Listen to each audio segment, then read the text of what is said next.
So welcome everybody. So this is so I'm just going to turn my camera off for now, just to save on bandwidth. That might make it a bit easier. And but thanks for all for joining. And so today, of course, we will be going through the QBot platform alpha that you guys have. So what I'm going to go is basically I'll go through kind of a short overview of what the system includes and what the demos are going to be running. Now, before we start, did you guys receive the files, the newest files? Which files you're talking about? The files I sent to Raheem? Yeah, they copied. It's already copied in the system. Yeah, Rahim already copied to the system. Okay, the last set that I sent, right? Was it? Yeah, Mitch. Okay, perfect. Okay, so like I said, I'm going to share my screen here.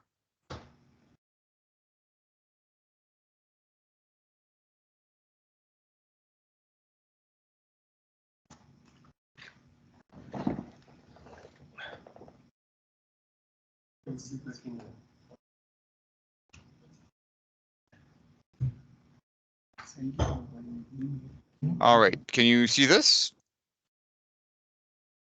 Yeah. Okay, great. So this is an early presentation of kind of a rendering of what the QBot was supposed to look like if you had the QR media on top. So what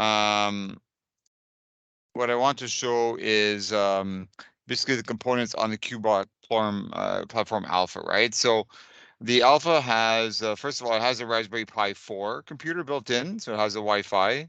Have you guys used you guys have used the Q car a lot, right?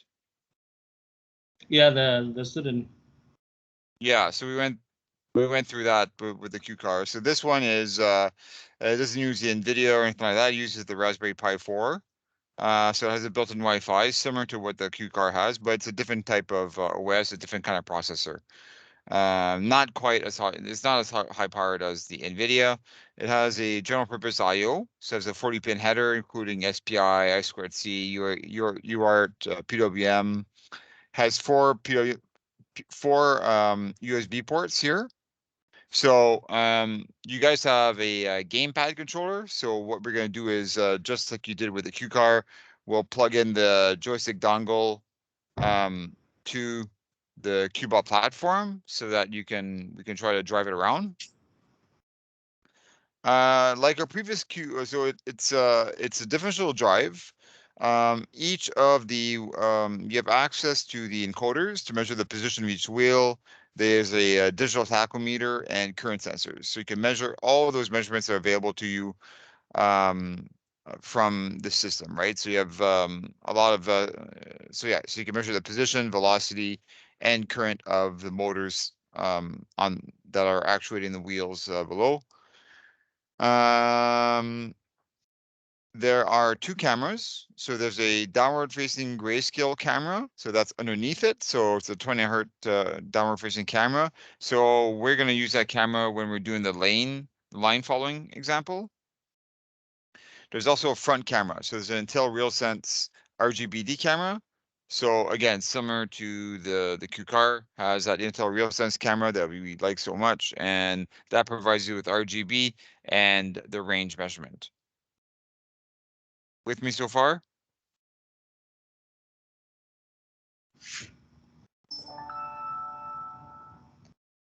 Makes sense? Yeah. Okay. Okay. And you have a LiDAR. So you have a 2D LiDAR that is spec for 16,800 points per second. So you have the 2D, it is a 2D LiDAR mounted on there. So that's another thing that we are also going to be used for obstacle detection, which is the last example. And we're also be highlighting, we'll show you how to access the LiDAR manually just through hardware interfacing, which will be in the first example. And Yeah, dual battery bays for far as operating time. You have the prototyping platform. I think that about covers it. You do have an LED strip and has different status points when you're running it. So when you first have it on boot, then it'll be if it doesn't have any controllers, then it'll be blinking. Basically, it'll be blinking like like white. It'll be blinking and stuff. You'll see when you load it up if you have no controllers running. When you do have a controller running, like the driver. So I'll show you the software architecture. It's a bit different than it's different than the Q car a bit because you need to load the Quark driver, right? So the Quark driver is basically the QBot platform alpha driver. So let's go through that. So this is basically in the hardware I/O test. You'll see that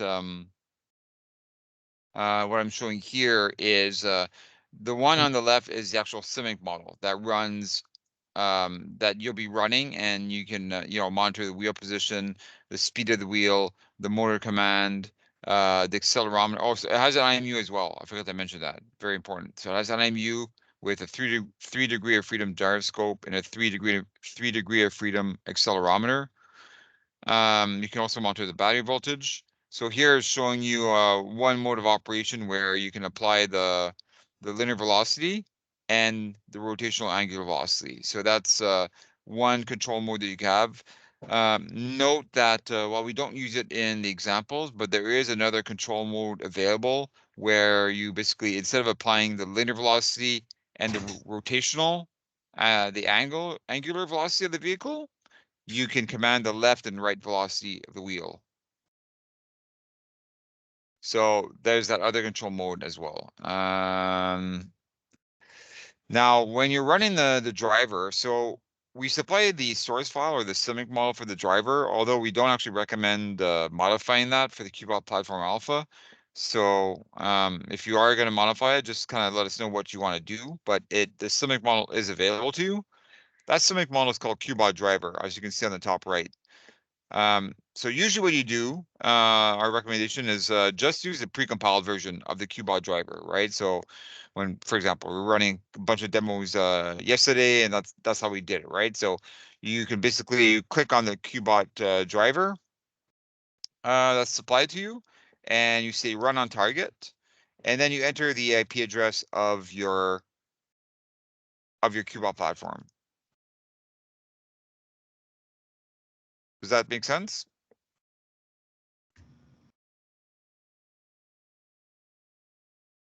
Yeah, Mitch.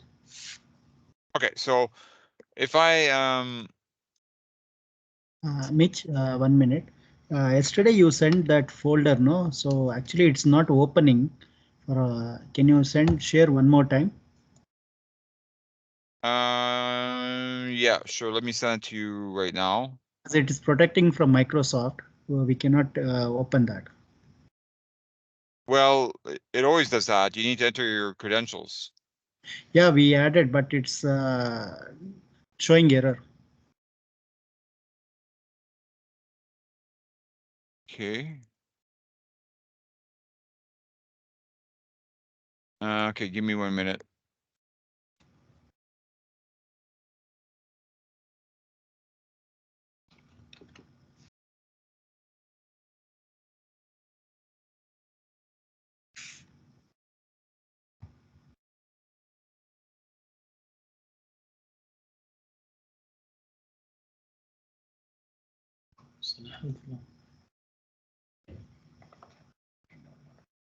Hmm?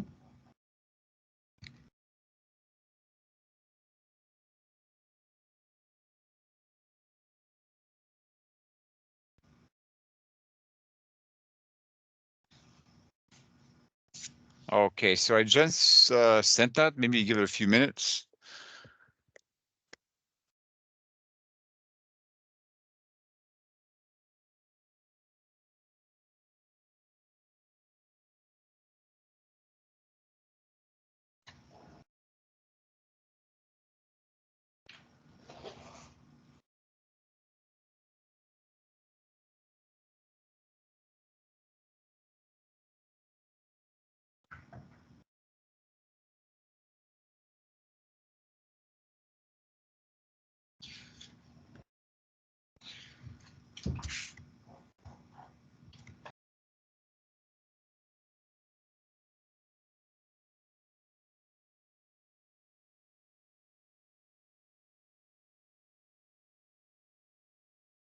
Okay, so while you wait for that, let me share my screen again. So I have a QBot platform alpha here right now. So I'm going to go to software. These are examples that you're going to get. So I've got basically what you want to do is, so what we're going to go through, what you guys are going to be running, you go through IO examples first. So IO examples, we have line follower and we have object detection, right? So we have those 3 applications. IO examples actually has 2 different models. So we have one version in Python and one version in Simulink. So inside the IO examples for Simulink, you'll see that there's the IO test for LiDAR, and there's also another one for the hardware. So let's start with the hardware, which I have opened here. So I went to MATLAB, I went inside that folder, and then you can go ahead and open the hardware IO test. I have R2022B, so that's the version I opened here. Now the instructions are on the right on the left, so there's no like separate manual for it needed. It's all embedded in the Simulink model. Now, before you run this, you need to make sure you run the driver on the QBot platform alpha, right? So that's how all these examples work. So you need to make sure that the driver is running on the Quark model, that is the driver. Make sure that is running on the target, i.e. the QBot platform alpha, before you run this, because what this does, it does interface to the QBot platform alpha, but through the stream, right? So we're using the TCP/IP stream to communicate to it, to the driver, and get information like that. So that makes it a bit more conducive to people able to use different end user applications, right? So if someone wants to use Python or something else, or C or whatever, then they could do that. They can load the Quark driver. Just, they don't need MATLAB or something. You can just run the Quark driver as is and go ahead and run this application. So let me show you how to do that, right? So how do you run the driver on the target? So this is the QBot driver version 1.2. Now, I did a ping test, and my QBot platform is on 192.168.2.80. Okay. Okay. Are you guys with me so far? Okay. Yeah. Okay, so here's the QBot driver. If I want to run this driver on this system, then I would basically go, you click here, and because I'm using Windows 11, I got to go show more options, and then I'll say run on target. So in here, it'll give me the option, okay, where is your target URI? I think now it's set up manually. So I'm at 192.168.2.80 target URI. So make sure the first port here is 17,000 because that's the Quark target manager that's running on it. And then in your model argument, it'll be this. So when you first launch it, then you might see something more like this here. Right? So you'll have to replace the X with the IP address of your QBot platform, and that should suffice. I don't think you need to enter anything here because the this H will get the IP address from here. But if it doesn't work, then I usually just enter the IP address, like the same IP address in each one. But the ports are different. The target URI will be 17,000 because that's a Quark server that's running on the QBot platform, and this is going to be 17,099 because that's how we configured the stream on the driver side.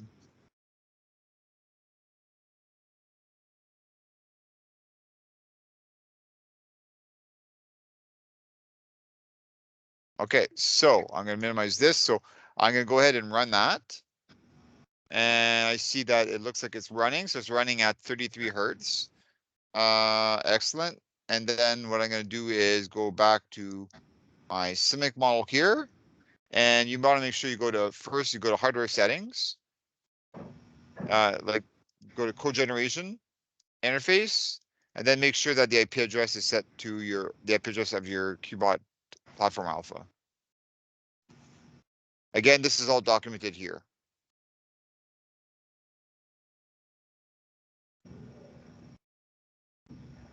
Okay, so I'm okay here.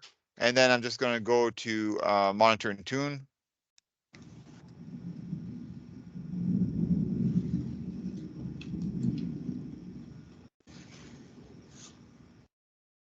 Okay, great. So it looks like it is running now. Yeah.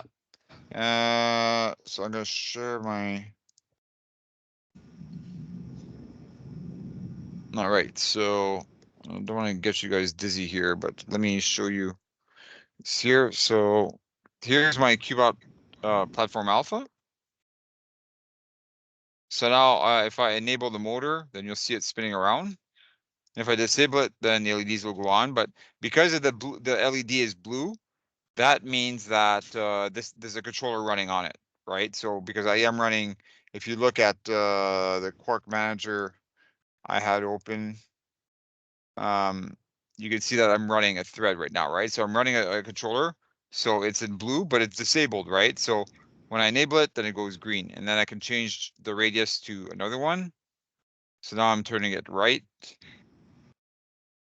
The front is where the LiDAR camera is. I stop it, and then if I disable it, then it'll go back blue. And then I can monitor, for example, the accelerometer here. So you can monitor the accelerometer and the gyroscope. So if I, for example, if I put the gyroscope here, and I'll put the wheel speed motion command, and let me just go like this. All right, so now you're going to see this and the gyroscope. So now if I enable this and move the wheel, then you'll see a measurement here, right?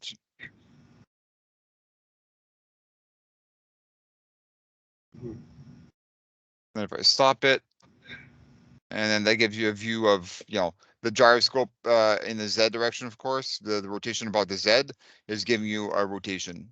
And then you can see the commands that you're giving here, the wheel speed and motor commands.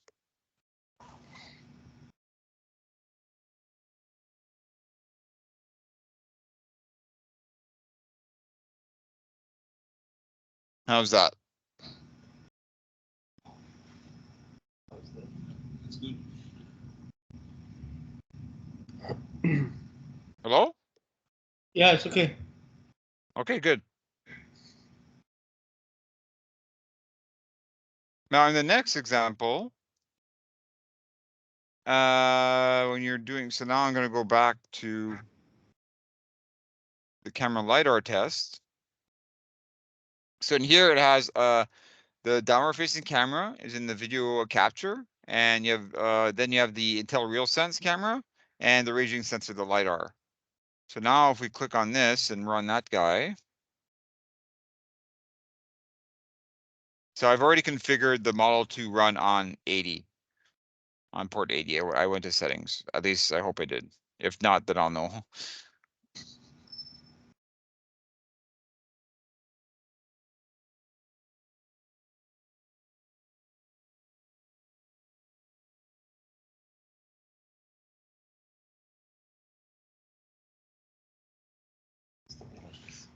Stuck at 80. No, 80%. The close my lab to the loading zone. Yeah, listen. Sometimes the frozen. Otherwise you have to wait. So see, actually says I can't find the URI, so that means I did not set the IP address properly. So let me just do that really quick.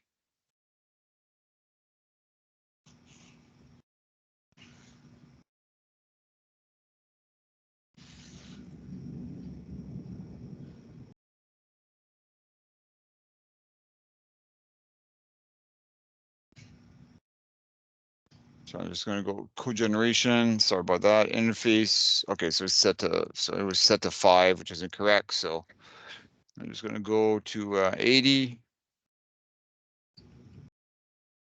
And then let's try this again.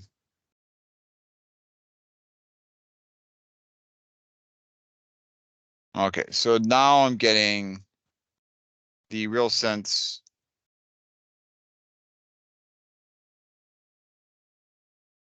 So depth and all that. So it's looking under the desk, but if I, and then you can see that the range measurement there. So if I put my hand on top, so if I put my hand on here, then you'll see the changes of my hand, right? Can you see that? Yes. Yeah. Yeah, and then the LiDAR as well. So that's what that's one of the things you can do. Let me just bring this around.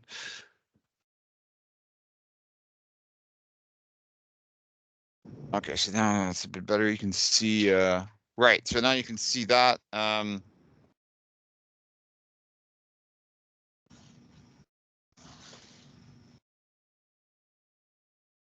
Yeah, so there is the LiDAR. So there's the QBot platform. So you can see that if I'm moving my hand above there, that's the front of the camera. And the further my hand goes, then it'll be according to the hue matrix, right? The hue wheel. So the closer I am, the darker it becomes. It'll become red. Then it'll change colors. Basically, all based on the HSV values.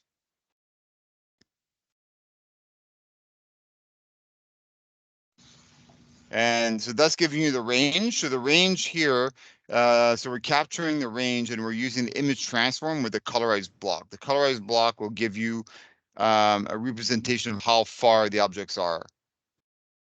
And then we have the ranging sensor that gives you the LiDAR. So this is the LiDAR showing you the objects all in our lower quad here, all the different objects. So you see this here, there's probably, yeah, there's a desk behind there and stuff like that. So you can see all that. So the LiDAR captures all the objects.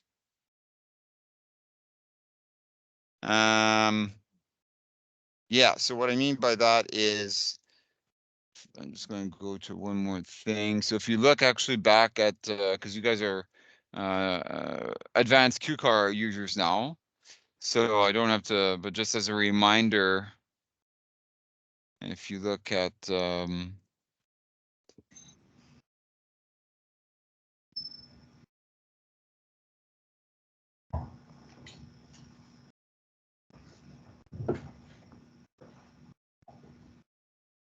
These sessions recorded. Yeah. You talk about those positive things. It's different. Only what levels you look for this one. Yeah. Process you want to develop your own Raspberry X-Hawk. That one uses yours. Yeah. right, this here, this is what I'll show. So it's basically based on this hue wheel here, right? So the ranging measurement that I was showing is based on the hue. So when you're really close, it'll be like green or whatever, and as I'm going away, it'll become like yellow and red. Sorry, it starts with red and then becomes yellow, green, and further on. So that's what you were seeing in the ranging measurement there. So if you go back to the front and this one,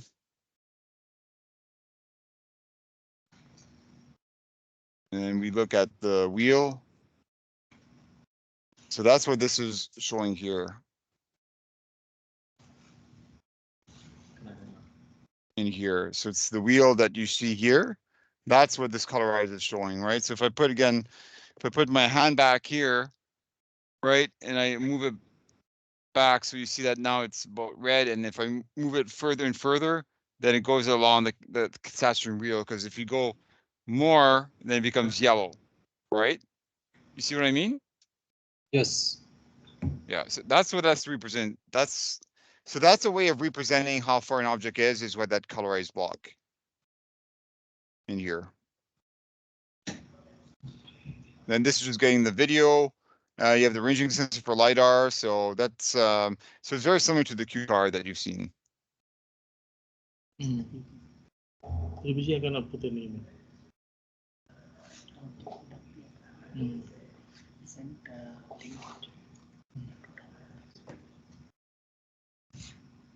Now, when you're running, excuse me, when you're running,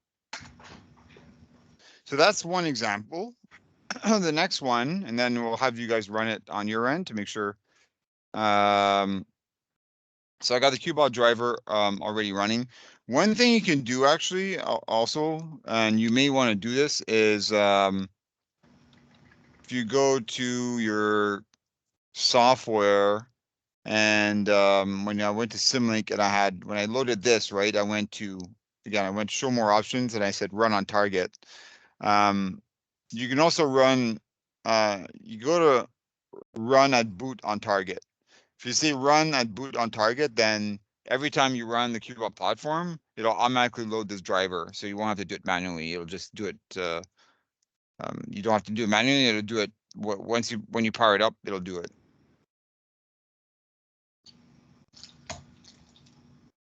Any questions so far? Can you repeat the last part? Yep. So if you go here in Symlink, right? So what I did here is when I ran the driver, so you need to run the Quark driver on the QBot platform first, right? So this is running on the Raspberry Pi, then you run the model, right? Is that clear? Yeah. Now, if you want this driver to run on boot up, so that means that every time you power the QBot platform, it automatically loads the driver. That's how we configured this one. You can do that as well. So instead of just saying run on target, you can say run at boot on target. Okay. And that way you don't have to do it manually. Every time you run the QBot platform alpha, then it'll automatically load that driver. All right. Yeah. And if you ever want to stop doing that, then, for example, in this particular QBot platform, it's actually going to, we have 2 models that are configured to load at boot. But if you go, you can, so basically what you did here is I got my port console target. I basically set this to remote, right? So I'm monitoring this here, the target URI set to TCP/IP 192.168.2.80. That's my QBot platform. So that allows me to do stuff like go to manage. And if you click on manage, you get this window that I'm showing here. So the core target, the target manager allows you to see what models are configured to run at boot, which one is currently loaded, which ones were downloaded before, stuff like that. Okay. This is pretty handy. You can use this for any target, for Windows, the NVIDIA and the Q car, anything you want. All right. I'm just showing you a few more things because you guys are pretty seasoned. You've used the Q car quite a bit, so showing a bit more, some more tools for your toolkit. Yeah. There's nothing. It's only image. No, zip file is there. Wait. It is downloading. Only image. Pardon? Yeah. It's No. So I didn't hear. Was there a question? No. I'm sorry. no question. No. Oh, okay. Okay, let me just move something out of the way and let me show you the line following. Give me 1 minute. Okay.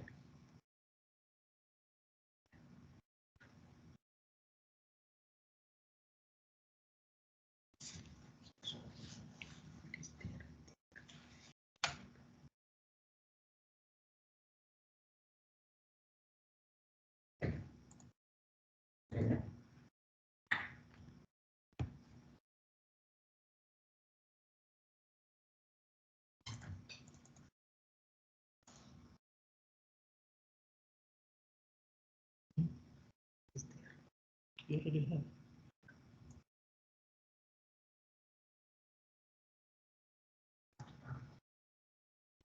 Can you follow?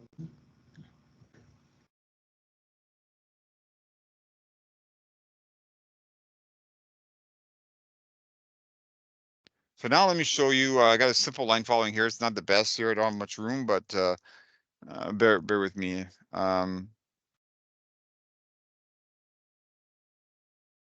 All right, so we're done with this. Let me clean up my All right, so we're done with this example. Then we'll, okay, so any questions of what we did for the hardware I/O? We can Then I'll try. pass it off to you guys and you can run it. So this is pretty clear? Yes. Okay, so now let's do the line follower. So I have the driver running already, so I don't need to do that again. And let's go to the QBot platform, the line following example. So in here, basically, we're using the downward facing camera to get the image. Note that in here, we're capturing the image, and then we're basically transforming. We're doing a image transform. So lens undistort to I forget exactly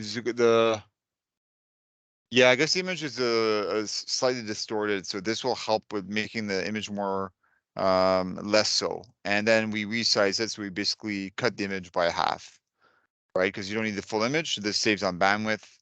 And so then we go into image processing. The image processing in here, we have the image compare block. The image compare block will basically, because we're using a grayscale image, you're just using the primary plane. So you just set the minimum and maximum range in here. So it's a bit easier because it's a grayscale camera.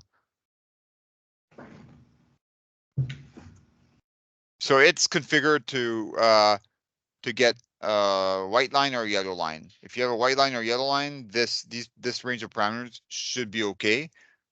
And then what it does is so the filtered image goes to image find objects, and that will detect an object. It's set for a minimum number of pixels of 500, and it'll find the largest object to make sure that it picks up only the lane and gets the center position of that. The next thing it does as well, in here, you'll see there's another colorized block. It puts this, what this does is it basically puts like a red box, like an indicator that it's being able to detect the line. So that's the image processing part. So let me run it first, and then I'll go back into running more details. So again, I'm going to go to hardware settings. I'm going to go code generation. I'll go to interface. I'll make sure, okay, my IP address is set. Excellent.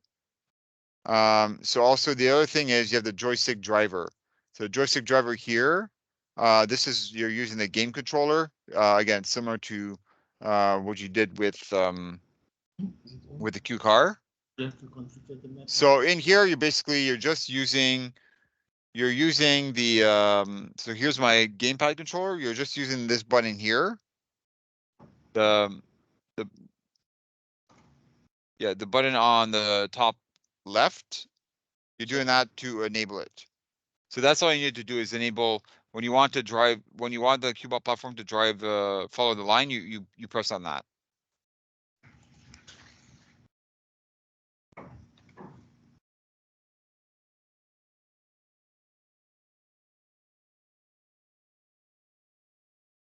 All right, let me just go ahead and run it, and then I can go through the model a bit more.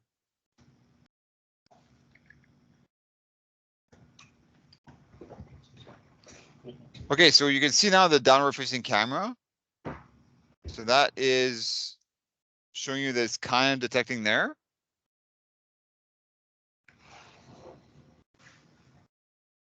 It's a little bit far away, so maybe, and it's a very light, so it's not the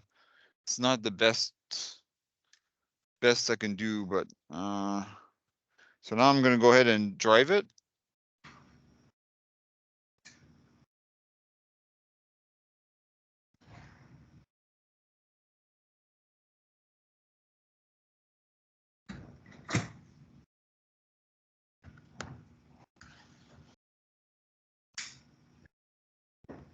What's the output? 192, 168 through 14. It doesn't look so I think I could do a bit better with the image transformation here. So what I'm going to do is I'm just going to go image processing, and I'll just compare this and maybe try to switch this a bit. The way he executes the driver is not seen.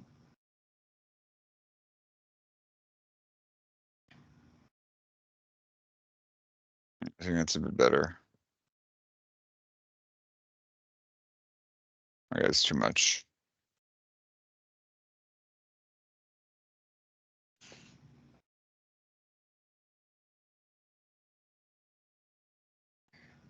Do you know when you specify the IP address? Okay, let's try this. Just you want to do IO test, right? So now you can see it's following the line. I don't have any more room, but it was following the line there. Can you see? Yeah. So it'll work better on your end, but just to give you an example, yeah, unfortunately we don't have much room, so it's this short lane. But you saw it was kind of following, but then the cart kind of this one does not have obstacle detection, of course. Yeah.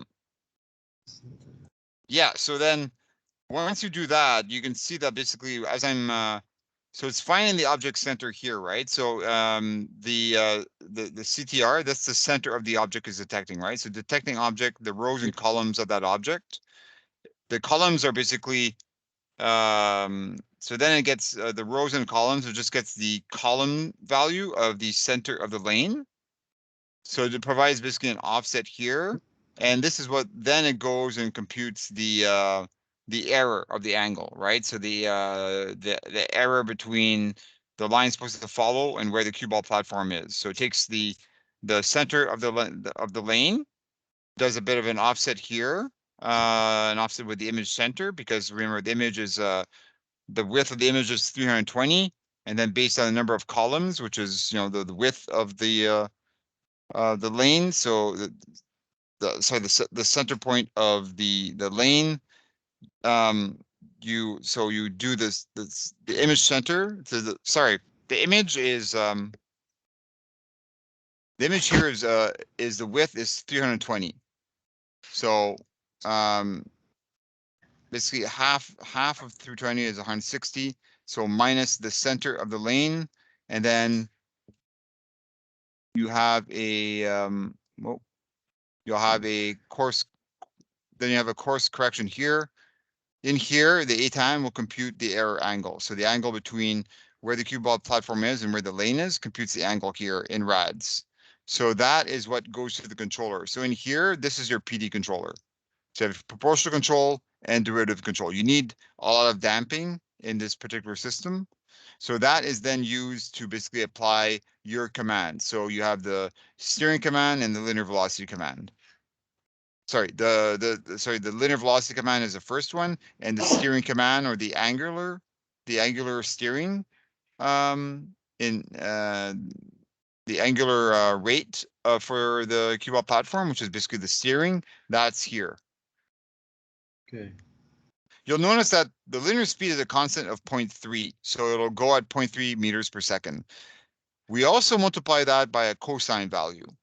The reason we do that is because if you're tracking, for example, like you guys, right? When it's tracking a line that's curbing, then we use the angular error with a cosine. So if you're following a straight line, you take the cos of 0 because there's no error, then this will be 1. So you want to go full speed ahead.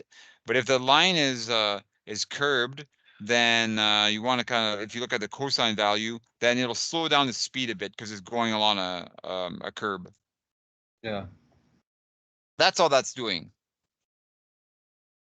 And then to adjust for the offset for the QBot platform to be a bit, you don't like it, just so the QBot platform is not directly in the center of the lane, there's a bit of an offset, then we have this integral control here. So that just provides it to have a bit of an offset. So the QBot platform is not directly over top in the center of the lane, it'll offset it a bit. Yeah, so the speed command goes here. That's the QBot platform hardware, similar to the IO. So it goes to your driver using the stream. And here it shows you the different mode of operations let's talk about. So we can talk about that a bit later, but let's get to you guys running it. And then again, you have the tachometer, command, gyroscope, all these values. The other thing you'll see is I also have the timing. So the harder timing and the downward camera timing. So that's looking at the computation time of those.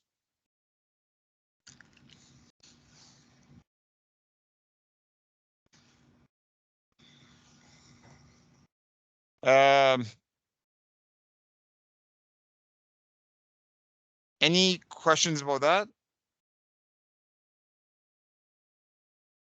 Excuse me, Michael. Yep. Hello, can you hear me? Yep. Could you please go back to the sine and cosine block? Have you mentioned before? Yeah. So how did he reduce the error? Like which frame it is using, Cartesian frame or the Fahrenheit frame? How does it reduce the lateral or longitudinal error when it following the line? This is the error between the QBot platform and the line. This is what computes the error. Right here. So this. So what kind of algorithm like it is using to reduce this error between the line and the robot? PD. It's a PD control. This is a proportional control. This is a PD control. Should be like extracted and will distribute. Okay. By default, like so it takes the error between where the lane is and where the QBot platform is. You have the error of the angle. And then based on the error, you use a PD controller. And then it supplies that accordingly. So it'll supply the speed command and the angular rate of the rotation of the robot, the steering. I should be here extracting. Everything is extracted. You can change this, right? As you know, all these models are modifiable, so you can change it to something more sophisticated. Okay, I got it. Yeah. Thank you. We are using a slight integral component here, but this is more, again, it's used to provide that offset, right? So that the QBot platform is not directly over top the line. It's a bit of an offset. So, so it's just a PD controller. Any other questions? I'm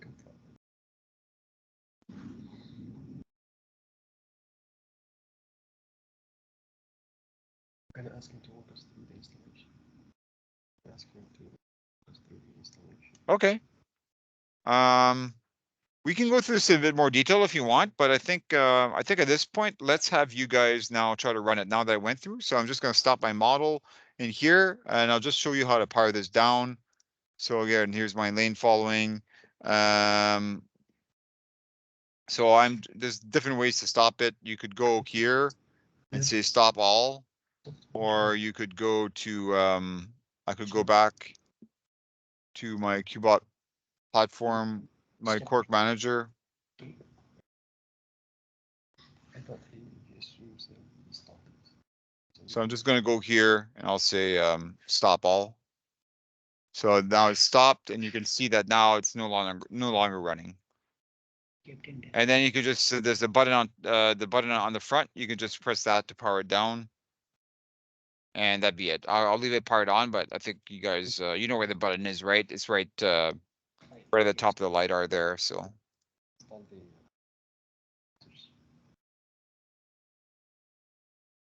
think you can ask us. okay. Yeah. All right, so let me stop this then, and let me pass it off to you, and you guys could try running it on your system now.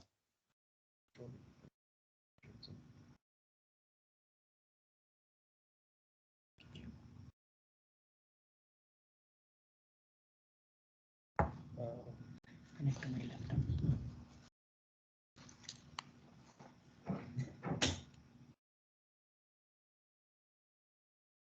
Morning, Mitch. How are you? Hi, good morning. Oh, good. We have my friend Hernando is on the line as well. Yes. Hi. So Everyone. I think you guys have all met Hernando before when we were doing the Q-car training.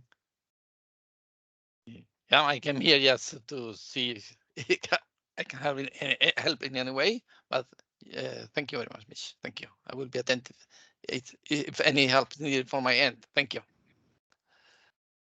I just noticed actually we have a question about the minimum and maximum value from Mr. Mohammed Shahab.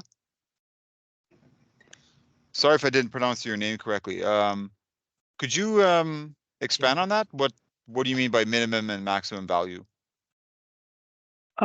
Did you define like the maximum value and above you define like we are using grayscale, so I am confused in it, like why you are using maximum value. For defining the you mean in here when I was defining the image compare? Yeah, when you open the window and where you set the maximum and minimum both value 255 and 255. So just to give you an example,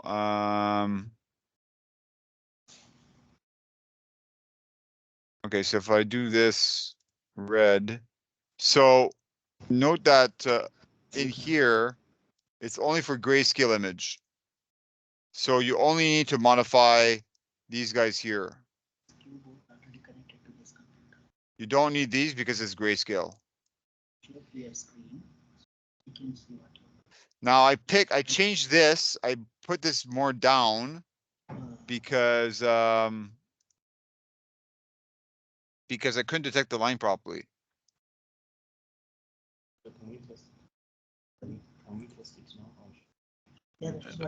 I would say something. Yeah, thank you, Mitch. No, let me just show this because I have the example here, right? In Okay. here, the red, you can see here it's not detecting that well, but when it was originally set to 225 to 255, I hardly had a red box here. It was hardly able to identify the line, right? So that's why I brought down the minimum range in order to get a better, because it wasn't tracking initially. At 225 to 255, it didn't cut it for whatever reason, right?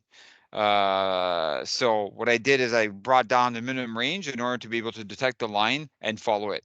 So for you guys, when you're running it, the default value of 225 to 255 might be fine, right? So you probably won't need to change it. Usually you don't, in my case, because my red line, the yellow line is like, it's really light. Like it's a tape and it's like, it's been worn out. So it's not, that's why I had to make the adjustment. That's the reason I had to change that. Does that answer your question or? Oh, yes. Thank you, Michael. I got it. Yeah. Hernando, sorry, you have something to add? Yes, actually, if they're not familiar with that gray scale. In the gray scale, 0 means black, 255 means white. What Mitch wanted to expand is the range very close to white. If you some values between 200 and 255 is very close to white. If you expand a little bit, you will get more range close to the white color. That's what I see in this minimum and maximum range. It's impossible to find totally white because the lining and everything else. So we have to put a range, which values most likely are most close to white. That's what I wanted to mention in this grayscale. Thank you.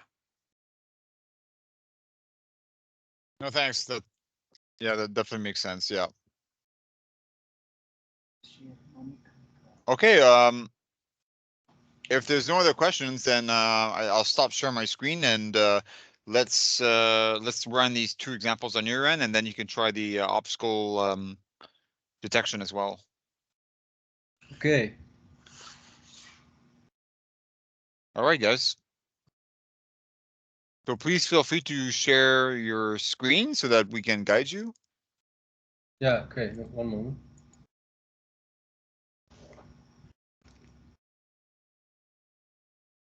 So I think in this computer, we need to install the research resource. There's nothing in documents.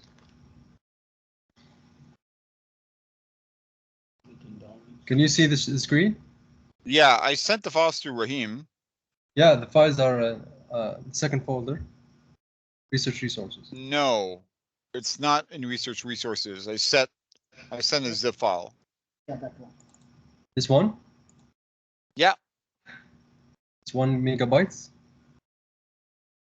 That is too old, actually. That's the one I had sent previously, but I just sent an email to Raheem. Which now you sent, we received only images. In that one, there is no folder. Already we opened that. This is yesterday you sent. The 30. Please.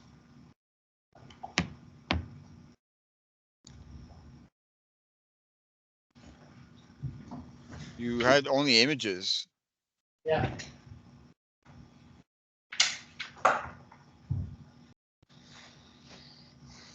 I mean, I sent the email I sent the email and it was a zip file. Yes, yesterday evening you sent. This is the one. No, just now I sent it to you. Yeah, but it's opening only images. That zip file is opening only images. So it's not. Okay, let me try. Can you put in chat box so we can download direct? Oh, that never works. I'll try it, but I haven't had it work once. Okay, let me.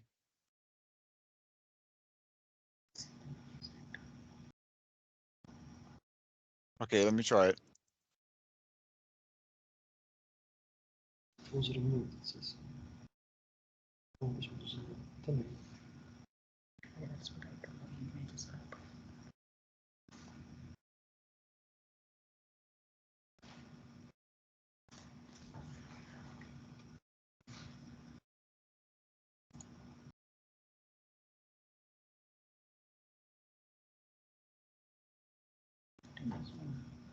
First example is working. Open. The email that you sent yesterday, 5:55 p.m., I'm able to open that zip file and I see all Simulink files in there. Yeah, Raheem can't open it. Okay. Which Yeah, we tried that. even I shared to them, and it's asking for Teams credential. When we enter inside, it's just blocking.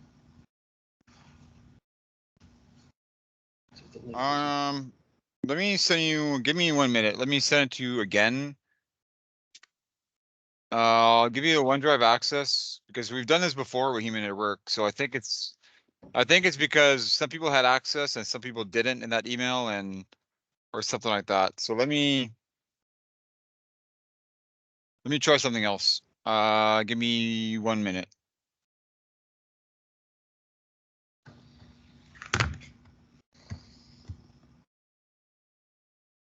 So if you share it with me, I'm not going to have access.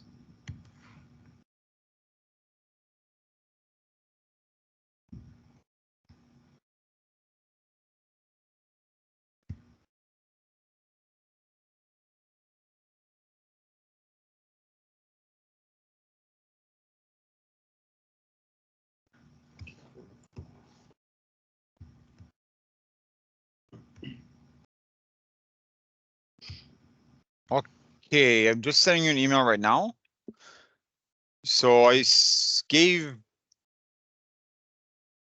you, Kalimani, and Hernando access. So I sent a link.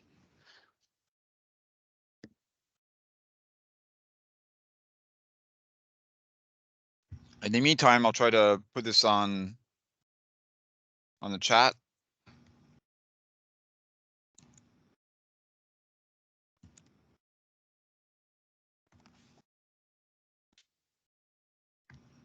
Put in chat. Try to download.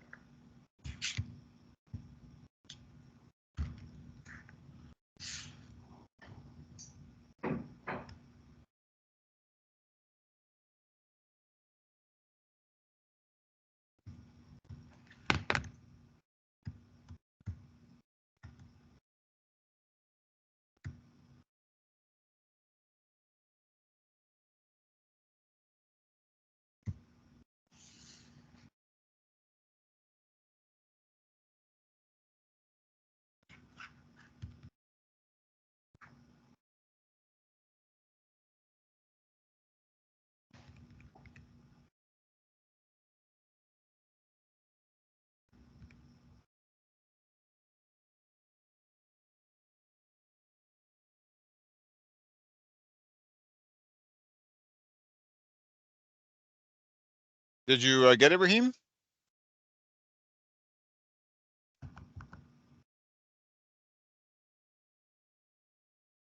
Yeah, just I will try to download.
The other one. Sometimes it will crash. And it says English.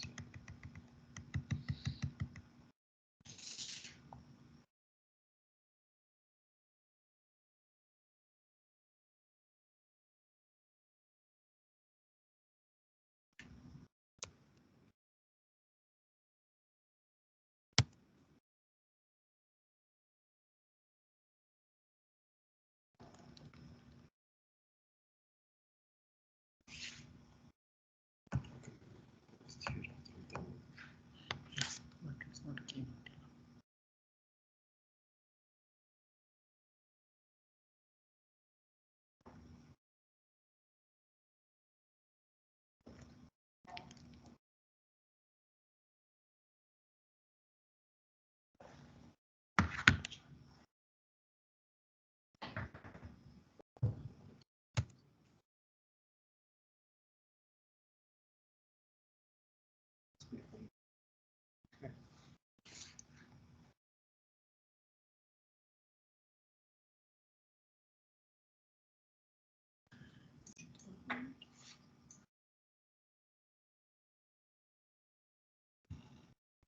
Mitch, Yep. I think there is some restriction from our Outlook from the company because you are sending by Microsoft. I think it's not coming. Until now, I have not received that email.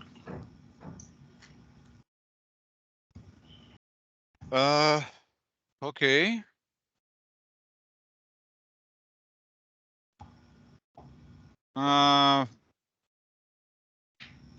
Can you send it to another Outlook account?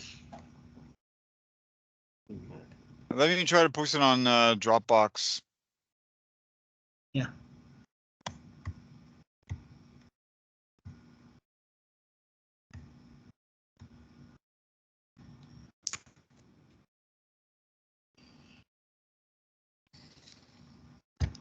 Can you send it to my email address? It's not as spam. Just in case. We have Outlook.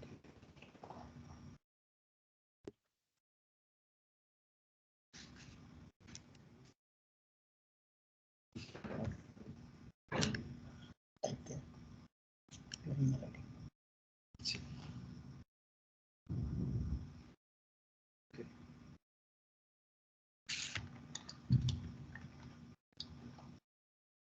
Okay, I'll give you.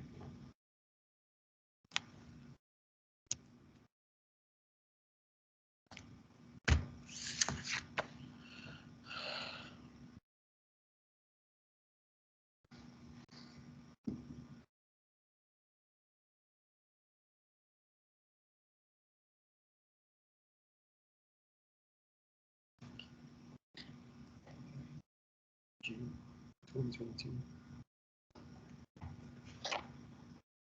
12520.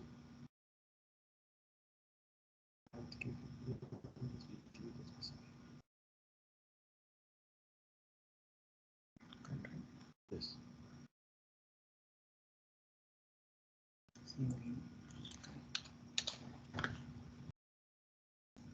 Okay.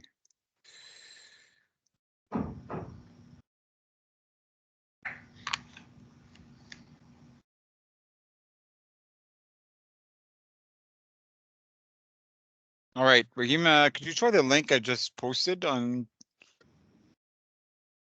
Open that. Yeah, just we are opening in chat box. Wait.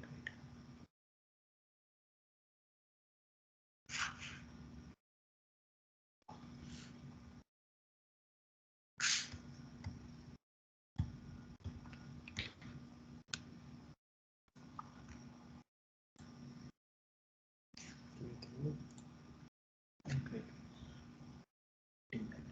Okay, continue.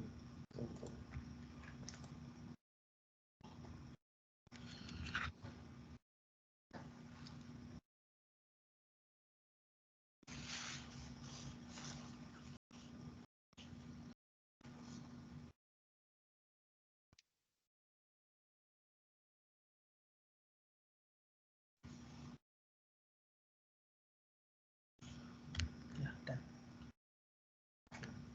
This one? Yeah, that one. All right. That's better.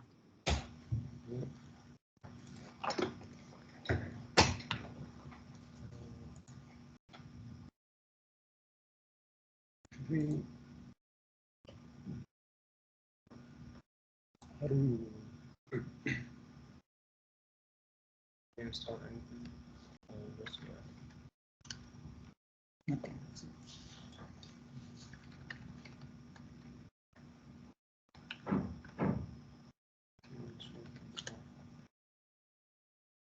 Yeah, it's pinging.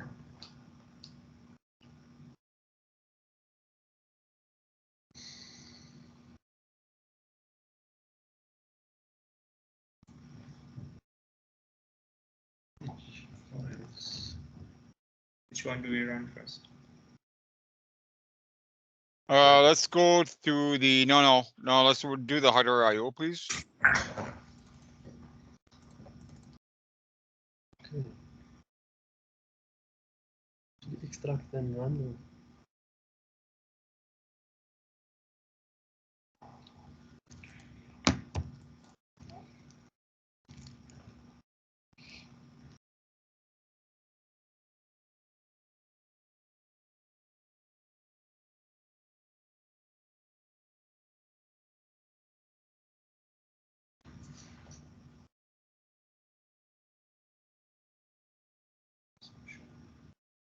It's opening.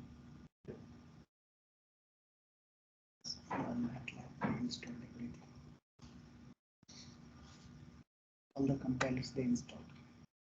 MATLAB. So it's taking time. So one after one. Yeah. Install.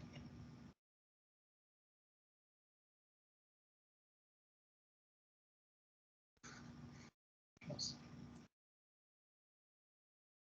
Okay, now set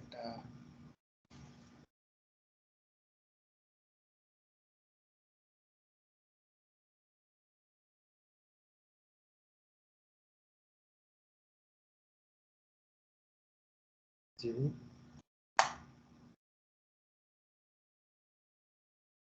See? Okay.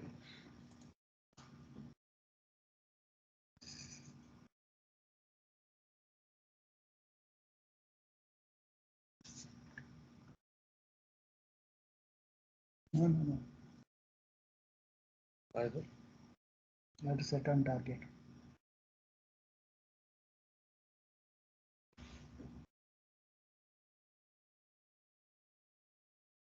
Or do we set it up? Wait. Let it go.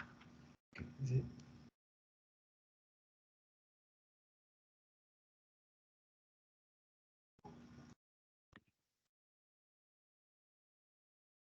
It's... It's not connected there. Did you guys run the driver? No, not yet. Go to. You need to run the driver first, right? So yeah, that's Yeah. right. I don't. No, you want to right click on it? Right click. Yeah, that. This is Windows 10. Not many options are. No, guys, you're in a zip file. You need to Okay. unzip it. Okay. Extract. I mean, come on. Sorry, but I was wondering what was going on there. Right click. One moment. We have to execute. I'm surprised you're actually able to open a Simic model if it's in a zip file. I think Mitch, sorry, correct me if I'm wrong. Probably that QBot already have driver installed, maybe. Yeah, we already installed Raspberry compilers. I know, but you have to run the driver first. Yeah, I'm just running the Simulink again. Right click. Right click. Yeah. Run on target. Should we change this to 14? Yeah, 14. 00? 1 sec. Go to there. Go here. But oh, Open. actually, I think I know what you mean, Hernando. You're saying the driver was already configured to run on boot? Probably. I'm Okay, well, let's guessing. check. Actually, we can check that, guys. So click on cancel, because it might already be running, actually. That's a good point. So the way you can check that is actually you can go down to your Quark monitor. That's right, exactly. Go to target, remote. No, Remote? no. Hold on, just close. Yeah. Yeah, go to remote and yeah, type in the instead of localhost, type the address of your QBot platform.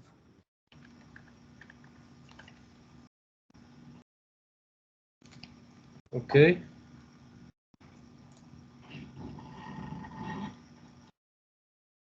Sorry, I didn't see it being typed in there.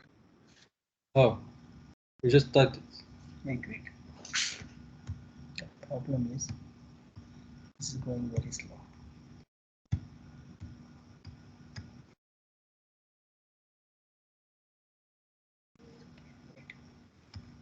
Yeah, now it's I'm not sure if there's a lag or. Oh, okay. Okay. You see? Okay. Okay, so great. So now you can go back to your Quark monitor. Yeah, go back to the Quark icon Okay, yeah. oh, icon. Okay. and go to target manage. No, so you have nothing. Hold on, Nothing no, running. whoa. It's not going to your target. It's going to Windows, the Windows target. So something is not configured properly here. Could you go back to the Quark icon? Go to target. You set the remote. Yes. Are you sure you got the right IP address? Yeah. No, or maybe Mitch, just by checking on the Quark model on manage target. I believe you can see Quark. I know, but it should work when you go. They just didn't manage on the. Okay. It's the same thing when you go through the core console. Like that's what I just did. I'm not too sure why it didn't show up.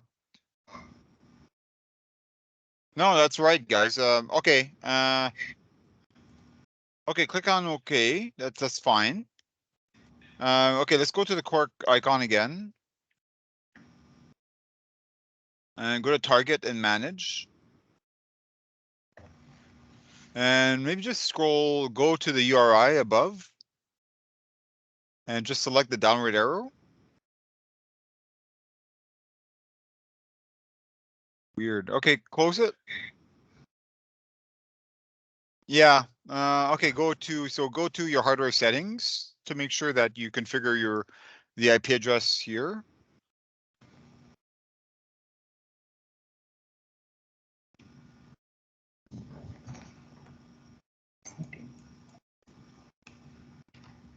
That's it.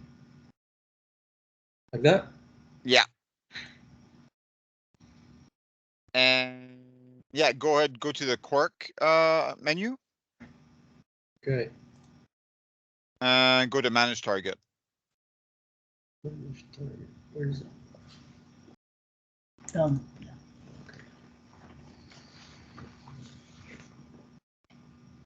Now it's coming.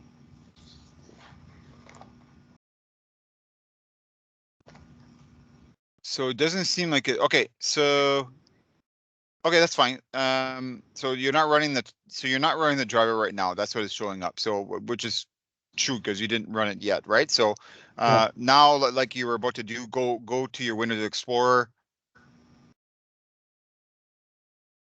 And yeah, click right on that and just say run on target. Beautiful.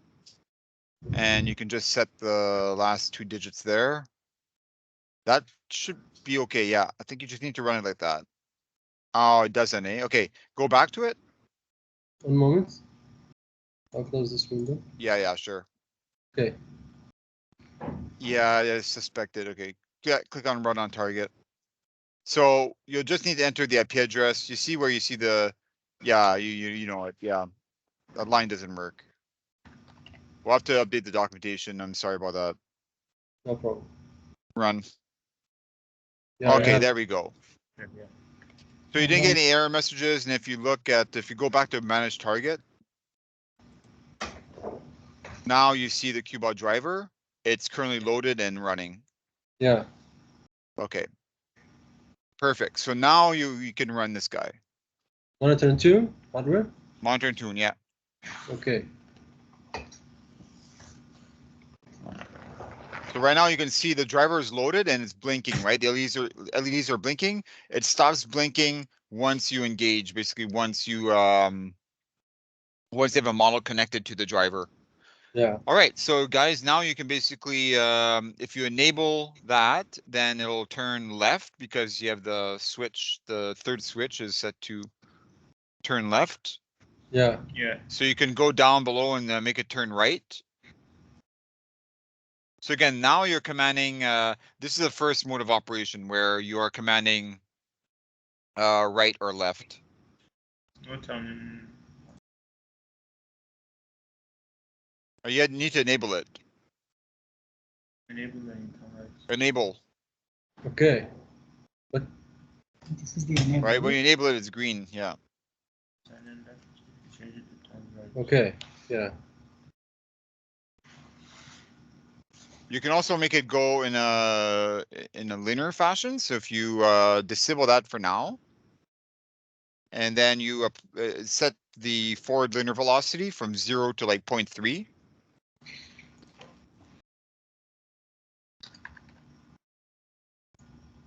And then enable it. And just, yeah.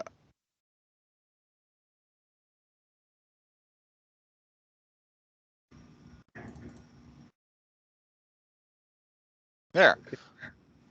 So now you can also view the wheel position, the wheel speed motor, the accelerometer, the gyroscope, like all these values. It's showing you basically pretty much everything you can access, like we discussed previously, right? So like we talked about, like the motor wheels have, you can monitor the position, has a digital tach, so you can monitor the velocity and a current sensor. And with the IMU, you got the accelerometer and the gyroscope. You can also monitor the motor current, motor command, stuff like that. Bring back. No need to go, we'll bring back.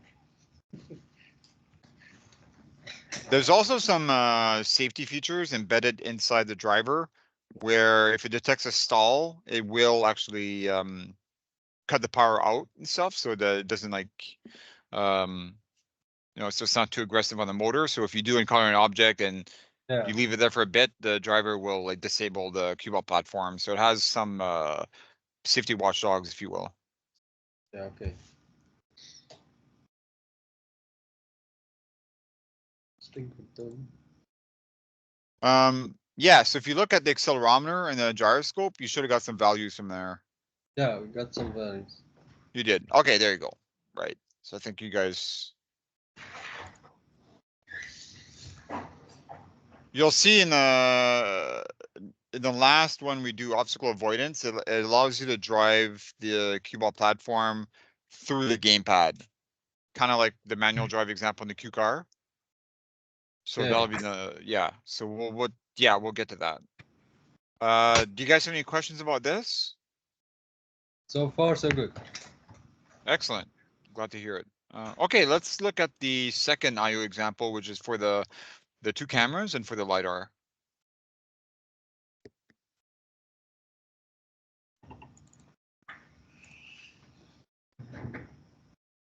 This one.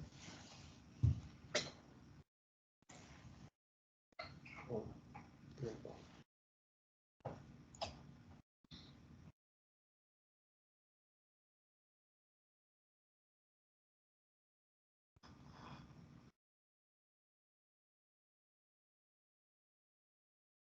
Okay.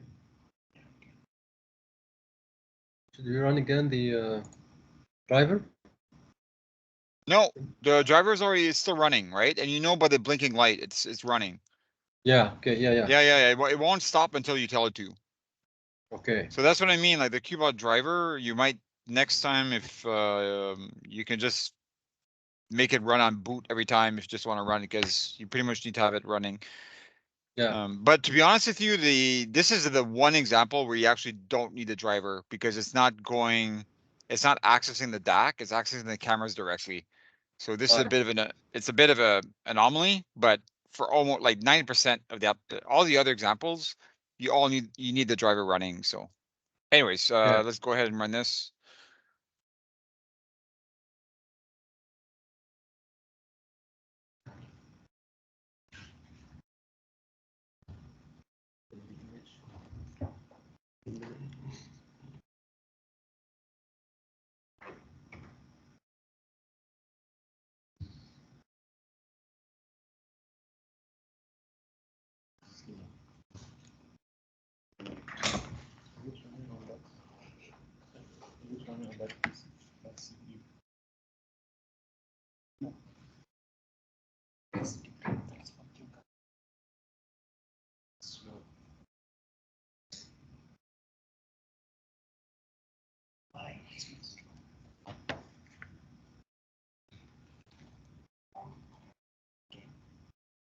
Okay, we're getting something. All right. Oh, cool. We can see you guys now. Oh yeah.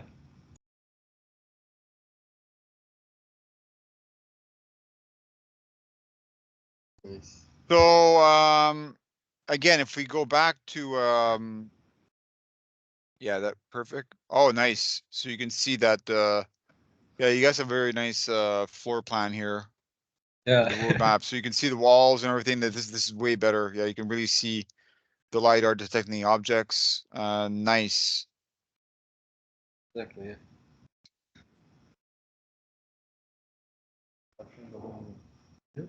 So now if you put your hand in front of the Intel RealSense or whatever object, and you look at the yeah, if you look at the depth, then you'll see kind of what I mean, right? It goes according to the wheel, the color wheel, Yeah. the hue wheel.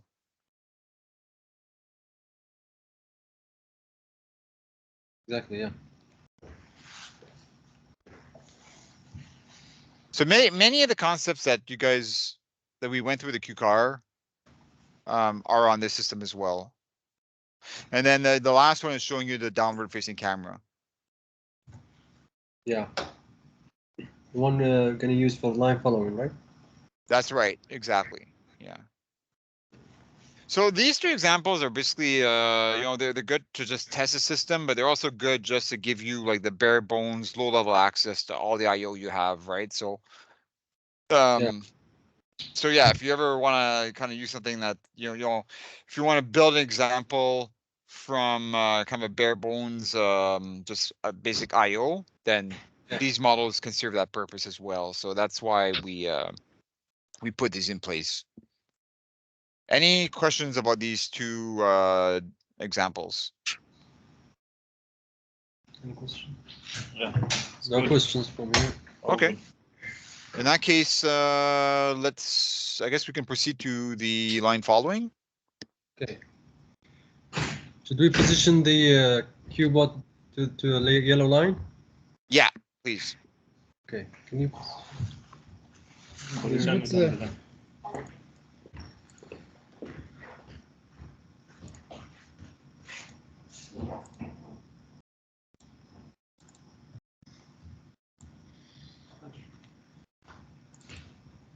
What version of MATLAB do you guys have? Are I think 2022. 23A. oh, okay. So you can open the standard models. Okay.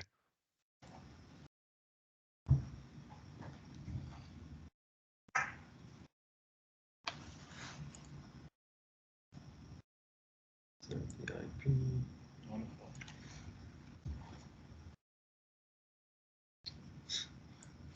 Let's see, I think. So the driver is running and monitor 2. Yeah.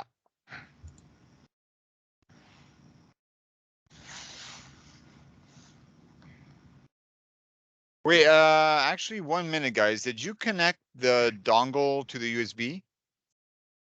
To the gamepad? Not No. yet. No. Okay, we'll need to do that first because you won't be able to enable the drive without that. No, Okay. it's there. And it might actually give you an error. Yeah, it did, right? Because you don't have a joystick connected, so.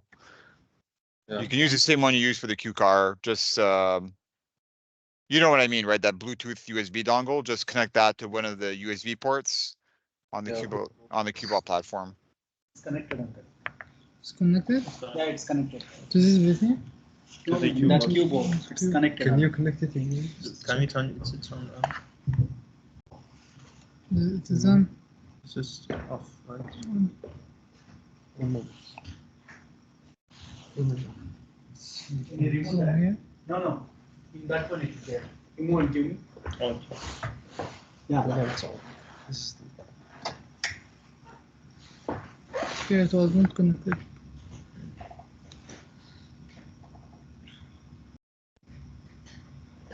Yeah. Now connected.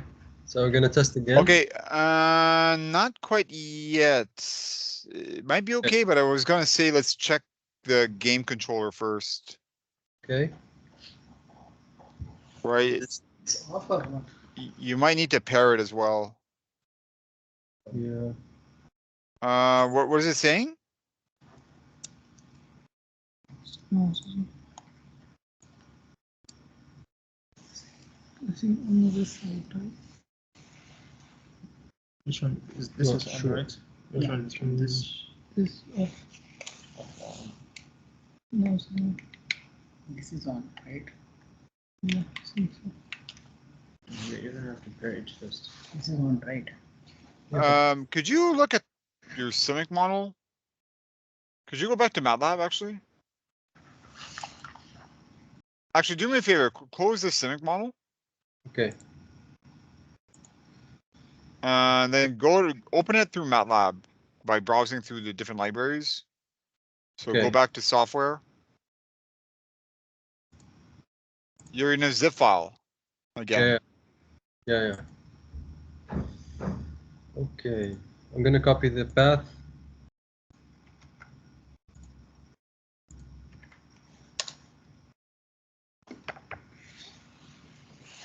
So this Okay, instead let's one. open that now. Okay. Now go to joystick driver body, that block. Oh, yeah, first, yeah, that's true. It's a new model, so yeah, you're right. Connect, change your IP.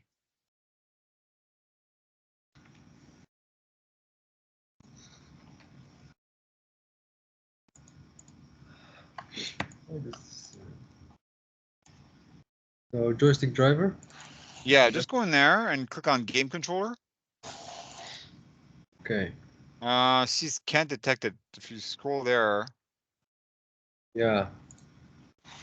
think it's not. are you sure it's paired? It's not. No, I don't it's think not. it's paired. What's that?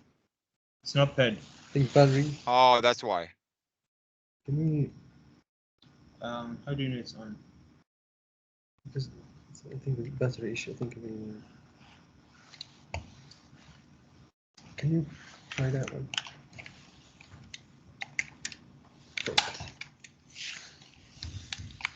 Give me that battery.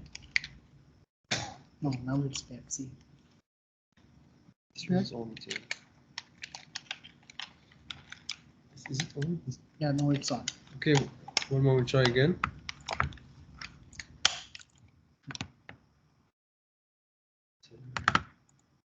It's not showing. Close and open again. Won't be video capture. You paired it? The joystick shows that it's paired, but still not. Did you try disconnecting the, reconnecting it to a different port or something? No, wait. I'm wondering if we should maybe stop the driver and reboot the platform. I don't think you would need to though. Yes.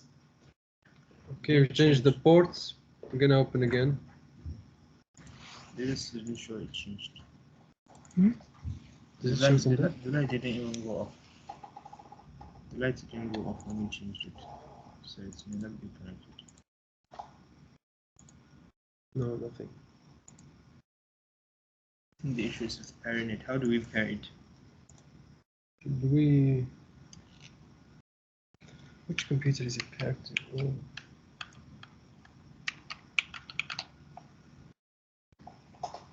I think the issue is with pairing.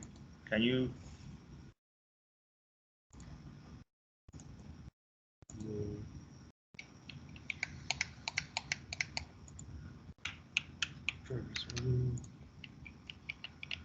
It's not paired.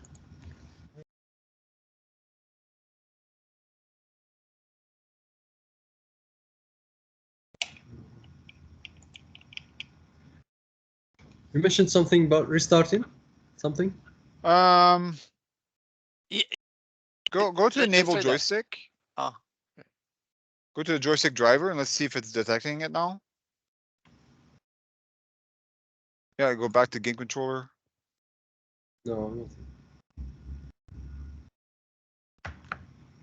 Huh. Still nothing. How do we pair the controller? sorry, there is Oh. there is a LED on the gamepad. Says mode. What color is the LED? It's green. Oh, okay. Press press again and turn it on and off and see what happened.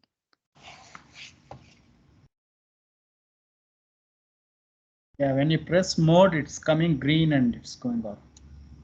Yeah, it should be. I think it should be green. I believe this is when the disconnection between the gamepad and the Bluetooth dongle. Okay.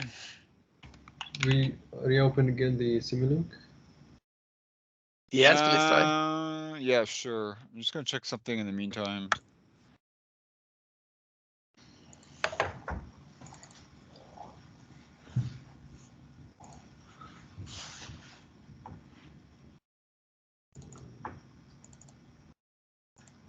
Okay. Try this one. No? We'll try this one. Okay. We are already using for QBot this one. That's it. You're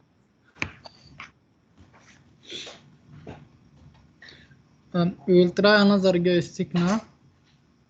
yeah, but if your LED light is on, I think you actually need to press the mode button to toggle it off. And the front switch, what is the front switch on? Is it on X? In O. D. I Not didn't in- get that. Sorry? Let's try that. There are two options, X and Okay, it's D. on D. It should be X. D. It's D. Should we change it Okay, to X? put it on X. Now it is in X. Yeah, It's on F. that's one thing that yeah, it needs to be on X. Okay. Now it will work. Now is, and there should be no LED on. No Okay. LED on. Okay, I've switched fine. it off. If the LED is on, press the mode button to turn it off. Yeah. Okay. Okay. Okay, now, yeah, go to game controller. Still nothing. Did you turn it off? Okay. Off and on. Like, reload the scene.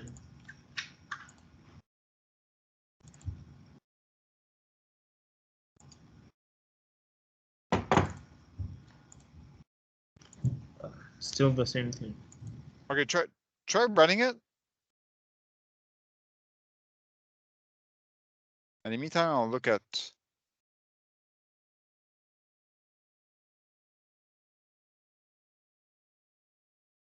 Yeah, mine doesn't show up either, actually. It might not show up for. Wow, look at that. Showing. Okay. It's not, I guess, like the Q car where it does show up. So my bad, because I just checked on my system, guys. I got the same deal. So it's always gonna be controller number 1, but it won't show up as Okay. Yeah. it's not like if you're so that's fine. Yeah, good. So you have a very solid detection there. That looks pretty good. So what you want to do is when you want to engage and enable the driving of the QBot platform, you just press the top left-hand button. So that's the LB button. Yeah. Yeah, the left button LB. So if you press that, The game controller is still off. Okay, we have movement in the camera. Oh, It's going here, there.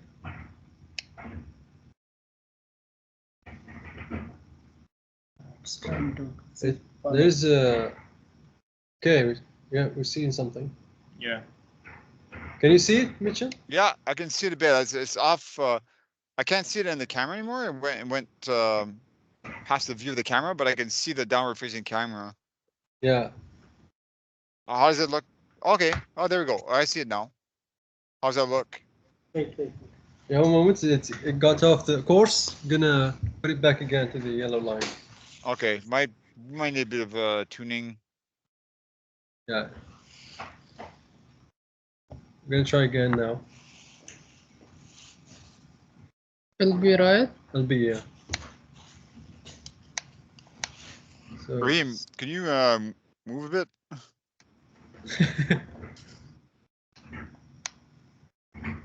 Oh, but see, it's picking up different stuff, right?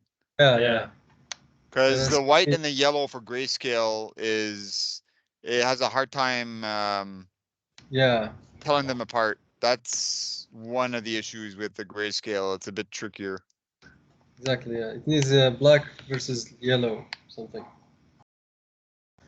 Yeah, yeah. If it's white or yellow only on black, it's no problem. But if there's yellow and white, Yeah. even with the Q car, you can kind of see that. But True. Can you try again? Put it again back to the beginning. yeah, again. go back on the yellow line and try putting it in a place where there's not too much white. But you can tell, right? Like right now, see, it's detecting the yellow lane because it has Yeah. that red dot on it. But if you move it a bit in the white, it'll probably start detecting the white, Yeah. There's. right? So, but yeah, try it again. Try driving it. It's not driving. It's not responding right now. One moment. The rate of the robot is red now. It was blue before. Yes. Okay, maybe. Okay, so stop the model. So Okay. I believe it's a safety feature because someone got close to the robot, so it detected an obstacle and it's stopping right away. It's a safety. There's feature. no obstacle detection. I mean, the person who became. Oh no. Yeah, but oh yeah, maybe yeah, but there's no. Okay, could you stop the model? Yeah. Stop. Currently yeah. running. The issue is the driver. For some reason, it stopped. So I think when we moved it, maybe the battery got shaken, and it cut the power just for like a split second, and the driver stopped. So if you go to the manage target. Okay, one moment.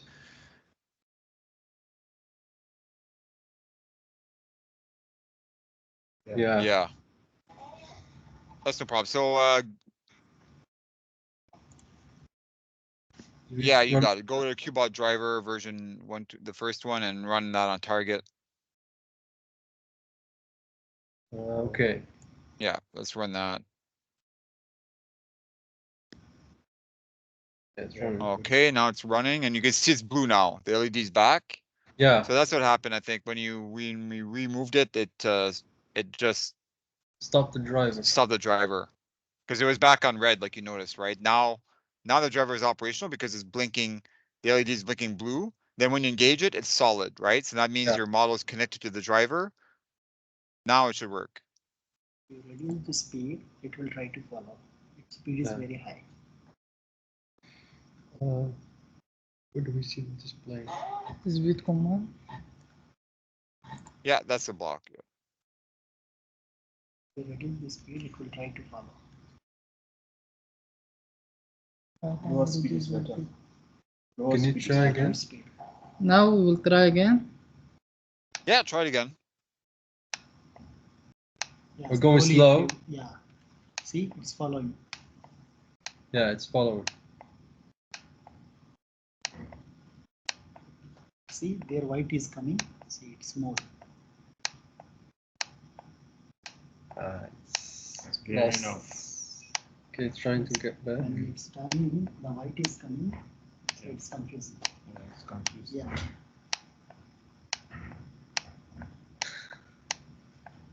How is it seen? Yeah, there's just too much white. It's confusing the yellow detection. Well, that's what I mean, right? So see here, Yeah. like you see, it thinks it's a lane because it can't tell yellow and white apart that Exactly. well. But you might be able to adjust the threshold value, to kind of try to home in on the yellow more. It might be tough though, but again, that's the reason, right? I think so if you go to but if you let's try it out. If you go to image processing, image compare. So right now you got 225 to 255. So if you put if you bring back the grayscale image so that we can see whether or not it's detecting Grayscale? the image output. Yeah. Yeah. So you need to have that in parallel with the other one, right? So if you bring that, you might, so if you put your mouse over top the red line, so that's 254. So if you bring down the maximum range, maybe down to 235. Okay. Oh, you're still seeing it. I Oh. hit the yeah. Okay, so now I'll put it back on the yellow line. So now you're not detecting the white anymore. So if Okay. you put it back on the yellow, Just easy.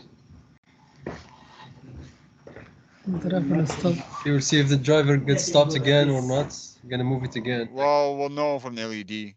Yeah. Nothing happened. Okay, it's good. Okay, so now It's not seeing much. so put your mouse over top the yellow line. We can see the yellow line, but it's from the view it's not visible. I'm not sure why. Can you move? Should we move? Okay, can you go? So change your image compare now. Try like 240? Nothing.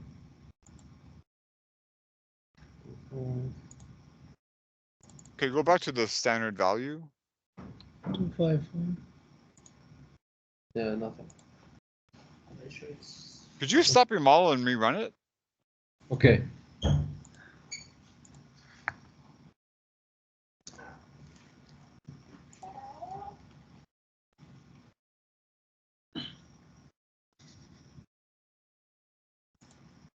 Now you see. Okay. Okay, try adjusting that.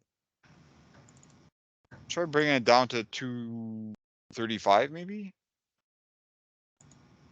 Okay, 245.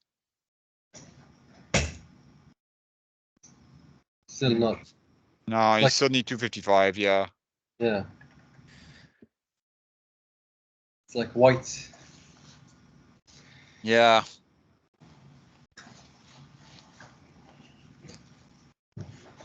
I mean, you can try seeing if you can home in on that, but I think you need something more advanced to tell them apart. Yeah. Or use it. Yeah, you need to use something else, but Can you increase the lights? yeah. I mean, this is just one way to detect that line using grayscale. I mean, Yeah. you might need to just, you could have it so that it looks at if it's, you can keep the image compare block and maybe have another step that detects how big the object, how Yeah. big is the object being detected, right? And based on the width, because if it's detecting white, it's a lot, it's a much larger object than the Yeah. lane, right? So you might be able to tell those apart, Yeah. stuff like that. And then if you go really advanced, then it'd be maybe a neural network or something like that. So, but Yeah. okay. But anyway, that's basically this is just like intro level kind of lane following. Name easy follows. Too much. This goes fast.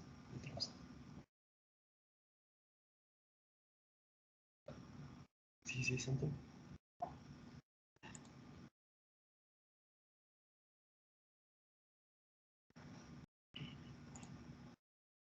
Is that it? There is one more object.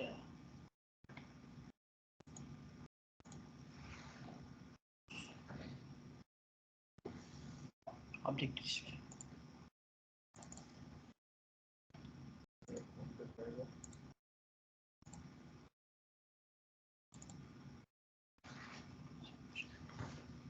Did he say something?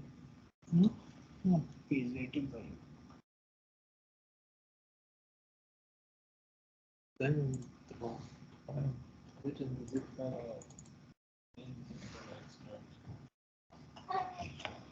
Okay. Something zip file now.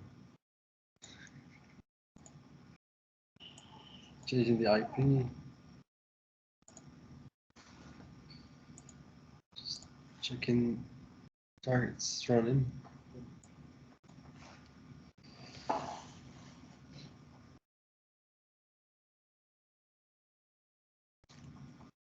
So,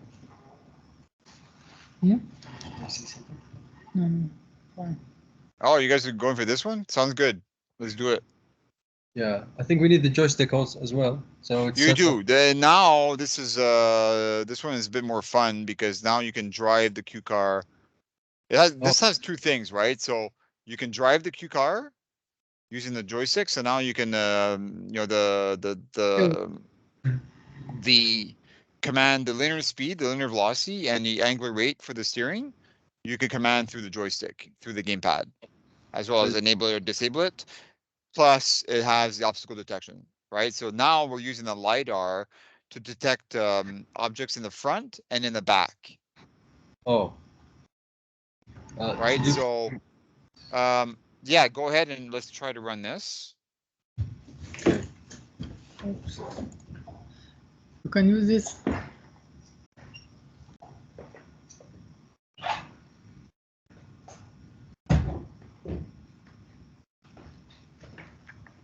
So there you go. Oh, no. This one. It's compiling.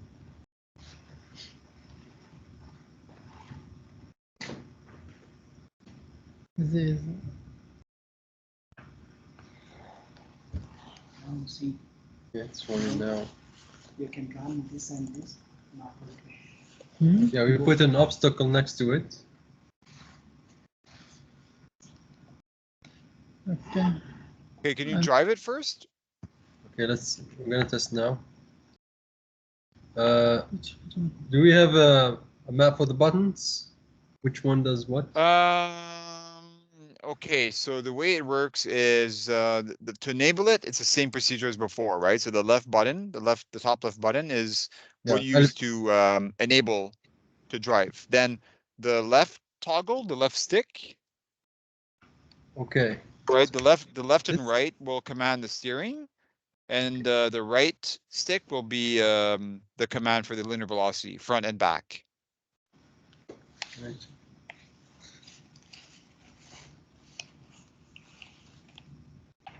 Okay. See.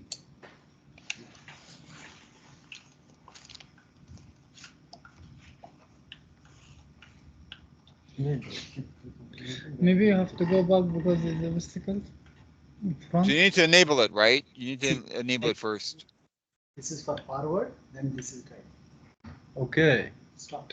Okay. You have to hold this one and this one both. See, it's stopped. Okay. Yeah. So if you make like this, stop. Okay, it's working. You can see the LiDAR. Yeah, I can see the LiDAR. Oh wow, that looks really cool actually. You guys have a much better setup than me. We have stuff everywhere. Does it stop? Did it stop in front of the object? Yeah, it stopped. Stop. It wouldn't See. go forward even if you wanted to. Even reverse. Yeah. But you'll notice like the LiDAR, of course, is a two-dimensional LiDAR, right? So there's if the object was a lot lower than the LiDAR, then it couldn't detect that. But then you know, you could maybe use the cameras or do something more clever. But Exactly. or the IntelliReal Sense range measurement, stuff like that. Stop. Wow, very cool. Yeah. No, I think up. Excuse me. Yeah, that one you have to press continuous. Is Yeah, reverse. Right, it's working. Go back. It will stop somewhere. If the objection is there, then it will stop. go back to the one. Ibrahim, try to go back up to the wall. Get to the We wall. need to do yeah, back. Yeah, continue back. Why? It's doing by itself. Myself? Yeah. Really? It's going around by itself. Keep remembering these files. Yeah. You have to use only these files, all files. Yeah, go back. Okay. So you have to call It takes the obstacle. Okay. Yeah. Six. I'm trying to push it. Okay, this But one you it's see, detected. this 5 you see, it's connected. Yeah. Yeah. No, I will copy and leave. Then you can use direct. See, Yeah. modem No, is connected this to and this this one. too. If you want to use this computers, At the same you time, have to take that Wi-Fi and password. This one is going You forward, I connect think. here. this You need And down. this is for turning. This for forward or Yeah, backward. because this one will connect to Wi-Fi. You know, Wi-Fi down here. Then automatically, wirelessly, you can use all 6 with the different computers.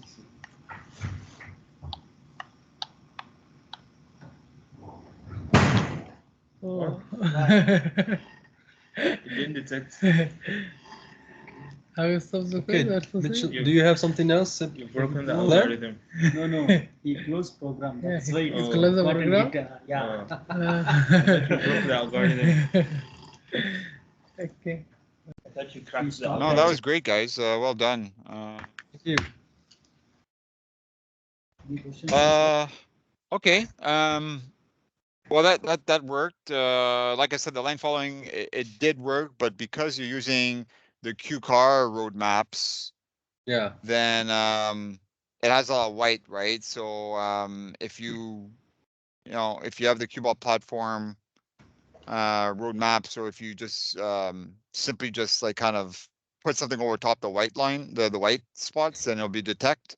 Or like we discussed, you can maybe have something a bit more sophisticated that will detect the size of the object being that you're trying to track, right? So not Yeah. just the grace, because with grayscale you're gonna be limited. There's no two ways about it. But by detecting the size of the object, you might be able to differentiate if it's the outside the road, or if it's the line. So stuff like that, right? But Yeah. sure you guys can figure something out. Yeah, we actually made it work with the Q card, so it's not going to be hard. Oh, there you go. There you go. Yeah. Excellent.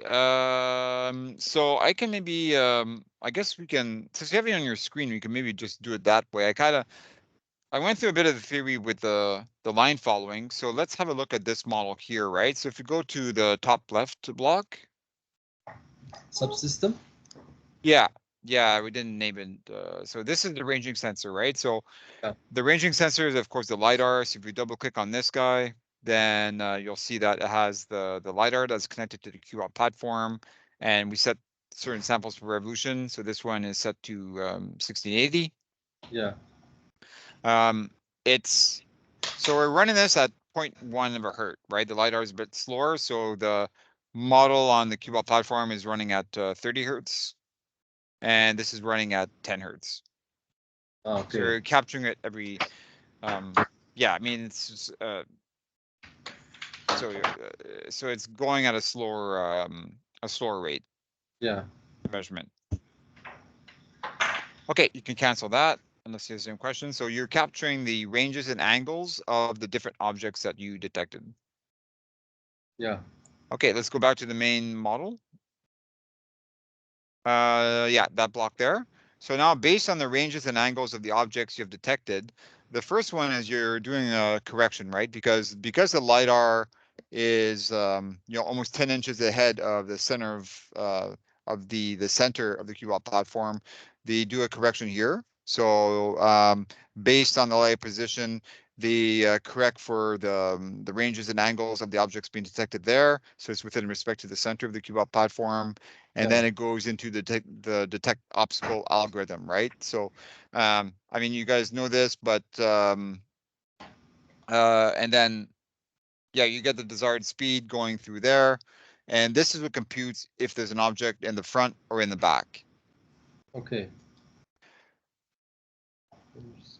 And also gives you the ranges and angles of those obstacles that you meet, right? So there's an obstacle threshold of 20, but if you double click on detect obstacles, you'll see that we have the, and I guess you guys are again familiar with this based on your experience with QCar. We use a lot of that the MATLAB function blocks, right? Because there's some stuff that's just more conducive to just writing it in code, and that's what we do here. So this is basically how our academic applications team programmed this, right? So you can detect the different. That's what detects the objects. Yeah. Right. So you can. So that's what there, and then the joystick driver is basically so whether we're feeding back if there's obstacles in the front or the back, that will make it stop automatically. But besides that, we're again interfaced to the game controller. In the previous example in lane following, the speed commands were given based on, we kind of discussed the controller, but based on the error of the angle, it was using that to basically drive the robot, but you would either enable it or disable it using the LB button. You do the same thing here, but this goes one step forward. It enables you to use the sticks to control for the the speed command. Yeah, but the speed command is a vector, right? So it has the steering and the linear velocity. Yeah. Right. So if you double click on joystick driver again.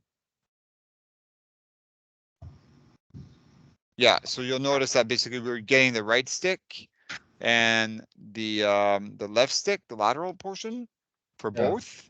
And those are used, the longitudinal for the right stick and the lateral for the left stick. And we're using that to get your steering and your linear velocity. Yeah.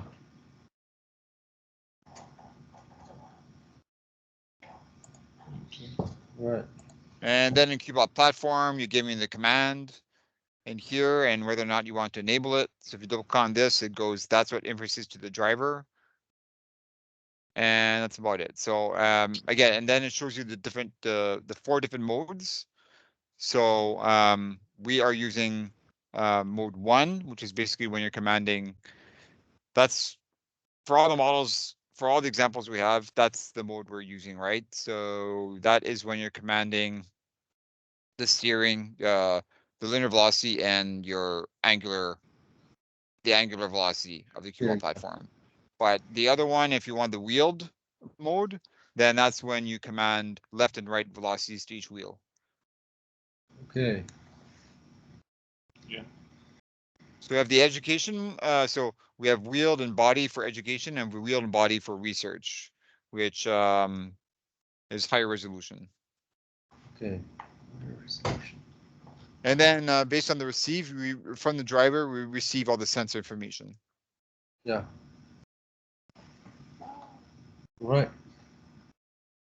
So that's a walkthrough of this model, and we talked about the line following before. Yeah, so it's any questions about that? Not much. I think it's all yeah. all good. It's all good. Okay, that's great, guys. Well, I think that's all I have for you right now. I mean, those are so those are all the applications we have for the system, and just make sure that before you stop it, just stop your make sure you stop your model. You can stop your driver and just power it down using the button. Yeah. And just a reminder, if you do want to run the driver on boot so that it automatically loads, you can do that too. So you can go, you can access the manager different. Yeah, you can go stop all, sure. Okay. So all other applications that we can do on the Q car is with on the QBot is a combination of these two, line following and obstacle avoidance. And hardware I/O and the camera examples. So it's 4 models. Okay, great. If you want to do this with Python, like the Q car, like sure, you can do that. We have Python examples for the hardware I/O. So if Okay. you look in there, then you can definitely try that out. I wasn't going to go through that, but yeah, go to examples, software, Right. I/O examples, Okay. and you'll see Python. So notice, so now in this case, this is why we have the driver and the application separate. So the QBot driver, you still need to run, right? But you won't. Yeah. You don't need to have MATLAB Simulink open, right? You just run this through Quark, just like you did before. So you Yeah. run that on target, and then you open up your, and then you can run the Python script I/O example. Okay. Yeah. Are you okay to run this on your own, or? Should we put this like we access the Linux system of the QBot, like the Q car, and put the file executor on there? No. Okay. Well, let me see. Oh, if you need to, yeah, you need to. Yeah, let me check exactly where you need to put. Yeah. I'm not familiar with this, but I believe it has to log into the Pi to do that. Yeah, DNC and access the Linux system. Yes, I believe so. Yes. Yeah, I've done this with the Q car, so it shouldn't be there.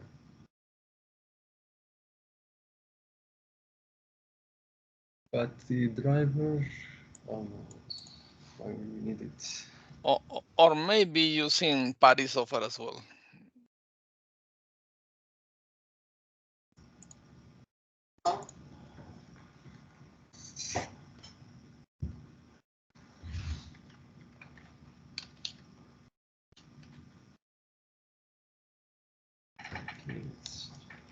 All right, we can try that on our own.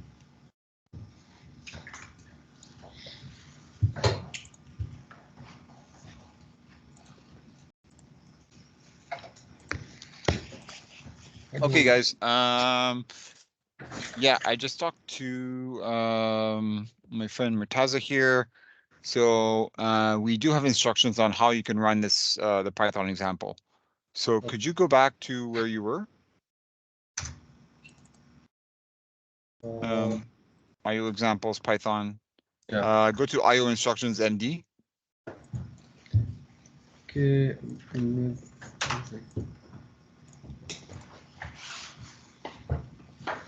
So this is how you can. These are the full instructions of how you can run that example.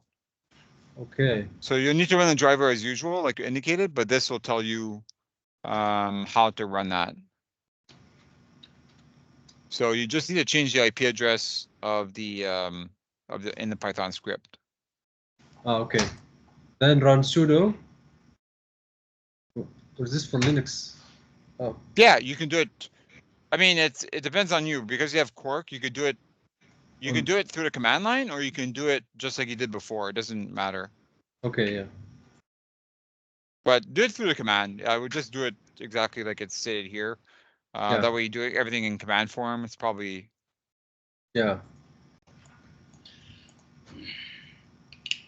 All right, we're gonna try to follow the instruction later and keep you updated.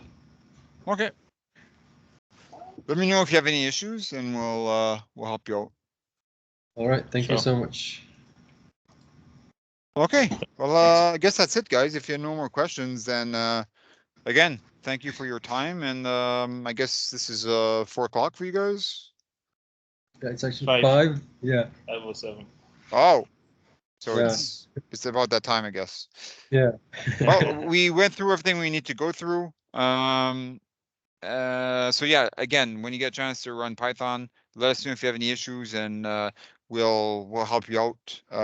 We can do it asynchronously via email, and for now anyway. But yeah, let us know if you have any issues. Sure. Okay. Thank you. Thanks a Thank lot. you, everybody. Raheem, is there anything else? Yeah, everything is okay.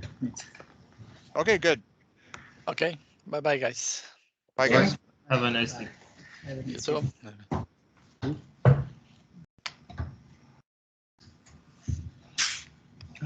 This